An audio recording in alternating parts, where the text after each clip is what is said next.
Hai, Assalamualaikum warahmatullahi wabarakatuh dan selamat sejahtera murid-murid. Saya Cikgu Azian, Guru Bimbingan dan Kaunseling SK Lesung Batu.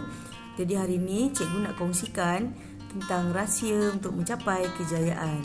Semua orang nak berjaya dalam hidup supaya hidup kita lebih bermakna, ada hala tuju, dan yang paling penting dengan kejayaan tu tadi kita dapat membantu dan memudahkan urusan orang di sekeliling kita juga. Jadi, apa syarat yang pertama untuk berjaya? Pertama sekali kena ada satu niat atau big why. Kenapa kita nak berjaya? Jadi, bila kita dah tahu kenapa kita nak berjaya, mungkin kita nak capai cita-cita kita. Kita nak bantu ibu dan ayah kita bila besar nanti. Bila kita dah tahu big why kita, niat kita untuk berjaya, maka lebih mudah untuk kita mencapai kejayaan itu tadi. Kedua, untuk berjaya kita perlu ada ilmu pengetahuan.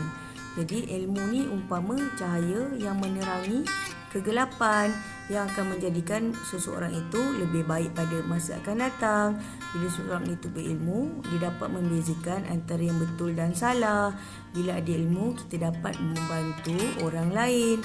Contohnya, sekiranya seorang itu ingin menjadi doktor, dia perlu menguasai ilmu tentang kedoktoran. Jadi pada masa akan datang, bila dia menjadi seorang doktor, dia dapat membantu pesakit, dia dapat memberi nasihat dan sebagainya. Tak kisahlah dalam bidang apa juga kita terlibat, ilmu sangat penting. Katalah nak jadi mekanik sekalipun, kena ada ilmu yang betul tentang mekanik. Kalau tak, rosak kereta atau motor orang, kita kerjakan. Jadi nak berjaya, syarat keduanya kena ada ilmu. Kita tuntut dari zaman sekolah, kita belajarlah bersungguh-sungguh supaya segala ilmu yang cikgu kongsi tu kita kuasai dan akan berguna pada masa akan datang. Syarat ketiga untuk berjaya ialah dengan berguru. Katalah seseorang tu nak pandai bawa kereta. Adakah dia pandai dengan membawa kereta itu begitu saja? Perlulah belajar dengan guru memandu. Begitu juga kalau kita nak berjaya mendapatkan ilmu pengetahuan di sekolah, kita kena ada cikgu. Cikgu yang mengajar kita mengenal daripada A, B, C, mengira 1, 2, 3, masuk operasi tambah, belajar sains, membuat hipotesis dan sebagainya. Bila kita berguru, kita akan lebih mudah faham akan ilmu yang kita pelajari. Cikgu-cikgu juga bertugas untuk membentuk adab dalam diri kita supaya untuk kita berjaya jadi insan yang berguna. Bukan saja ilmu penting, tetapi perlu ada adab. Adab itulah yang akan sentiasa cikgu ingatkan supaya kita sentiasa menjadi murid yang pandai menghormati orang lain, bercakap dengan sopan dan sentiasa bersemangat untuk melakukan yang terbaik dalam kehidupan kita. Jadi, syarat ketiga nak berjaya, kena ada seorang guru atau seorang mentor untuk menunjuk kita cara untuk berjaya. Syarat seterusnya untuk berjaya, kalau boleh kita ada idola. Janganlah cari idola yang tahu berjoget dan menyanyi saja. Tapi kalau nak berjaya, carilah idola yang awak rasakan boleh ikut dan contohi dia. Mintalah tips-tips nak berjaya. Mungkin idola ni datang dari dalam keluarga kita sendiri.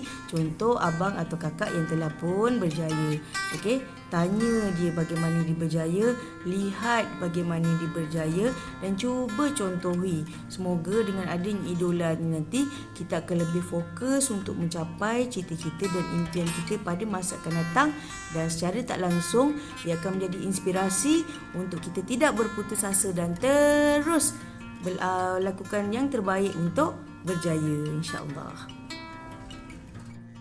Baik, syarat seterusnya untuk berjaya ialah dengan memiliki azam yang kuat untuk mencapai sesuatu matlamat dalam hidup kita. Tak salah kita tulis apa yang kita nak. Contoh macam vision board, kita tuliskan apa yang kita nak, kita bayangkan, kita niatkan dan kita lakukan dengan penuh semangat dan bersungguh-sungguh. Walaupun usaha kita tu kecil, tapi jika dilakukan secara istiqamah berterusan, insya-Allah cikgu yakin murid-murid semua akan dapat mencapai cita-cita murid-murid. Ingat, adakan satu cita-cita atau impian hidup yang dapat membantu diri sendiri dan akhirnya dapat menyumbang kepada masyarakat. InsyaAllah awak akan jadi orang yang berguna pada masa akan datang. Baiklah murid-murid, itu saja tips ataupun syarat-syarat untuk mencapai kejayaan. InsyaAllah semua orang boleh berjaya mencapai cita-citanya pada suatu hari nanti. Walaupun sekarang ni anak-anak murid semua sedang belajar dalam musim pandemik, semoga awak semua dalam keadaan sihat, sentiasa bersemangat dan menimba ilmu tanpa rasa jemu. Ilmu adalah alat untuk kita merubah jadi baik pada masa akan datang. Jadi dapatkan ilmu daripada guru-guru dan jangan lupa ucap terima kasih pada mereka, ucap terima kasih pada mak ayah dan semua orang yang membantu awak dekat rumah. Okey, jadi itu saja dari Cikgu Azian. Sekiranya perlukan nasihat atau bimbingan yang sesuai, bolehlah hubungi Cikgu. Itu saja. Assalamualaikum warahmatullahi wabarakatuh. Salam kecemerlangan dari Cikgu Azian. Bye.